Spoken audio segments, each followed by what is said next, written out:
Olá, você vai ver agora as principais notícias que estão em pauta na saúde. O ministro interino da Saúde, Ricardo Barros, defende a criação de planos privados de saúde mais baratos para desafogar o SUS. A medida provisória que prorrogou o programa Mais Médicos é defendida por unanimidade em audiência pública do Senado. Um estudo revela que as renúncias fiscais no setor saúde somaram 25 bilhões de reais só no ano de 2013. Não me parece um momento adequado para você, por exemplo, mexer nesse subsídio destinado às classes médias. Só que reconhecemos que esses gastos, que esses subsídios são inequitativos. E você vai ver ainda, a Fiocruz busca a aprovação da Organização Mundial de Saúde para produzir um medicamento capaz de curar a malária em apenas 3 dias. Esses e outros assuntos estão em pauta na saúde. Em uma audiência pública realizada no Senado, o ministro interino da Saúde, Ricardo Barros, defendeu a criação de planos de saúde mais baratos com o objetivo de dar uma maior folga aos recursos voltados para o financiamento do SUS. O Ministério da Saúde ainda não tem uma estimativa de quantas pessoas poderiam migrar para a saúde suplementar. O ministro também não detalhou se a mudança atingiria planos individuais ou empresariais. Precisamos criar um plano de saúde popular, com menos cobertura e com menos custo, porque vai incluir muito mais pessoas no processo de melhora de qualidade do atendimento de saúde, e isso vai permitir que nós equilibremos, então, com a participação dos que podem contribuir, o atendimento daqueles que precisam efetivamente do SUS, atendimento gratuito, que nós temos garantido na medida do limite do financiamento público que está limitado aos orçamentos dos estados, municípios e da União.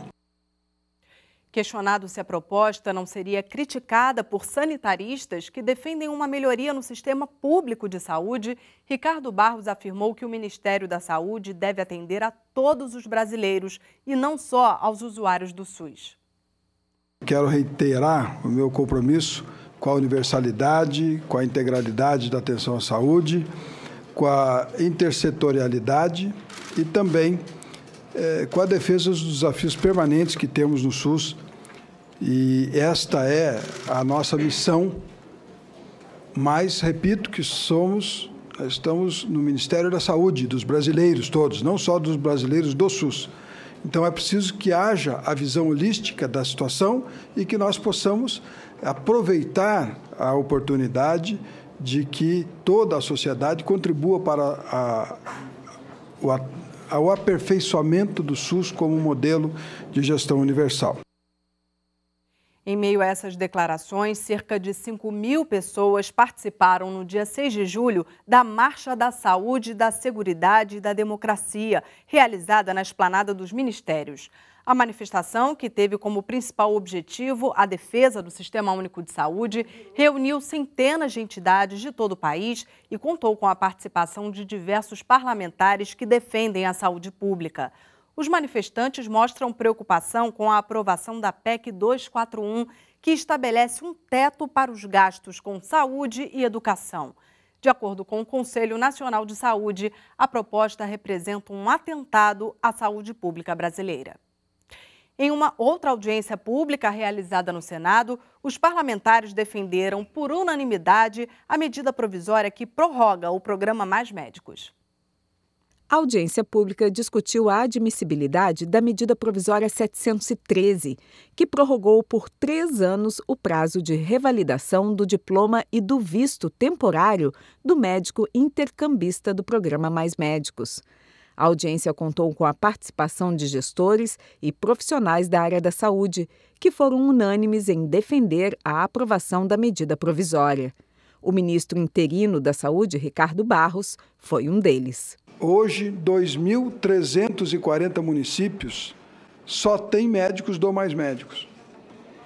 Metade dos municípios do Brasil.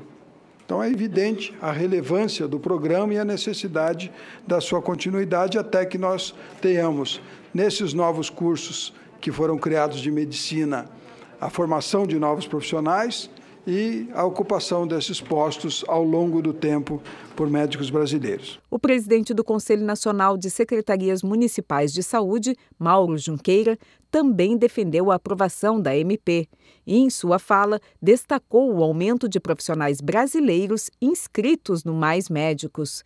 Em 2014, eram 1.846 médicos brasileiros no programa. Em 2016, esse número já tinha saltado para 5.274. Ou seja, o que cresceu de 2014 para 2016 foi o interesse de médicos brasileiros, que é o que todos nós queremos, que os médicos brasileiros vão para o interior, vão para a periferia das grandes cidades e fiquem, né, para que a gente possa dar acesso a todos os cidadãos brasileiros. A medida provisória também prorrogou o visto temporário concedido para os médicos intercambistas estrangeiros inscritos no programa do governo federal. De acordo com o Ministério da Saúde, a iniciativa permitirá que 7.000 profissionais permaneçam no país.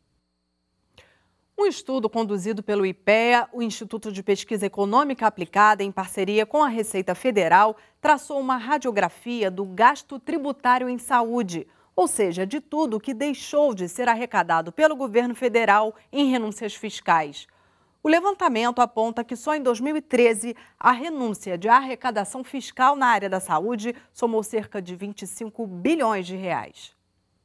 108 bilhões de reais. Este foi o valor que a União investiu no setor saúde no ano de 2013. Desse total, 83 bilhões foram destinados para ações e serviços públicos de saúde, mas outros 25 bilhões deixaram de ser arrecadados em renúncias fiscais.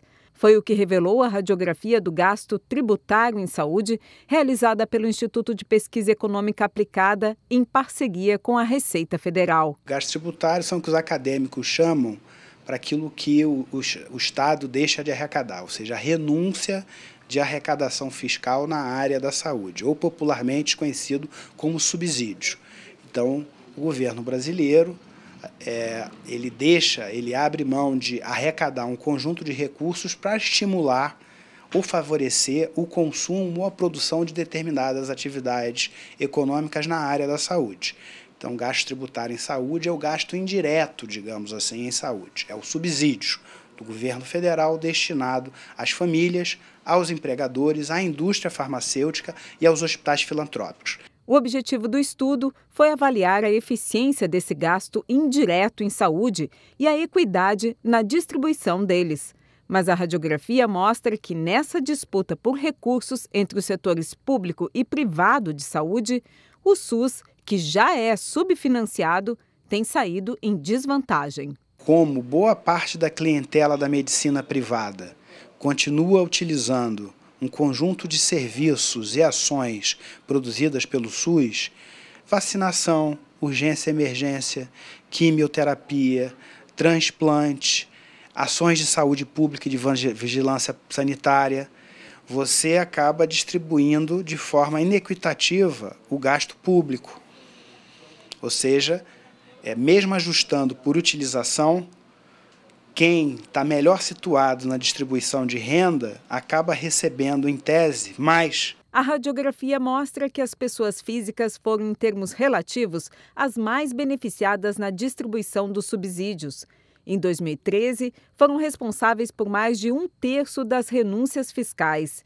É que elas podem deduzir do imposto de renda gastos com saúde, como consultas médicas particulares e planos privados, por exemplo. Esse pesquisador defende que alterar a distribuição desses subsídios neste momento penalizaria ainda mais a população brasileira, que já sente no bolso o impacto da recessão econômica. Mas o especialista ressalta que qualquer solução deve garantir a sustentabilidade do Sistema Único de Saúde. Não me parece um momento adequado para você, por exemplo, mexer nesse subsídio destinado às classes médias. Só que reconhecemos que esses gastos, que esses subsídios são inequitativos. Então poderíamos pensar no médio prazo, fazer como fez a educação, colocar um teto e progressivamente você eliminando esse subsídio, mas não é para pagar os encargos financeiros da dívida. Não é para pagar juros, não é para garantir o superávit primário, ou seja, teria que se garantir que esses recursos, de fato, fossem alocados no SUS. A Fundação Oswaldo Cruz se prepara para receber a visita de técnicos da Organização Mundial de Saúde no início de setembro. Eles vão avaliar todo o processo de produção de um medicamento capaz de curar a malária em apenas 3 dias. Se for aprovado, a Fiocruz poderá passar a exportar o fármaco. Um remédio capaz de curar a malária em apenas 3 dias.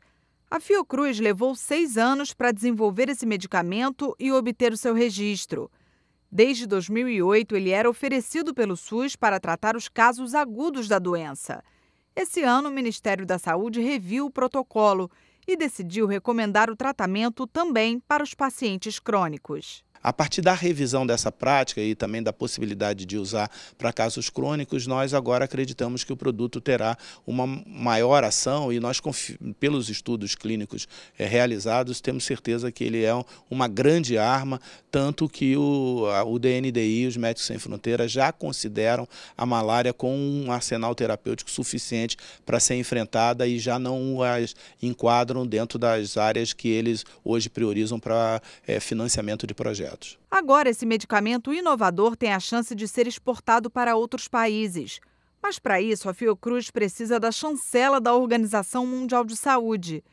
Por isso, o Complexo Tecnológico de Medicamentos da instituição se prepara para receber em setembro a visita de técnicos da OMS, que vão inspecionar as instalações e avaliar as etapas de produção do medicamento. A chancela da Organização Mundial da Saúde nos ajudará enormemente como uma espécie de selo para que a gente possa, então, junto a esses países, fornecer e eles se sentirem seguros de que estão tendo um medicamento de total qualidade. A cada ano, 216 milhões de novos casos de malária são registrados no mundo, levando 655 mil pessoas a óbito anualmente.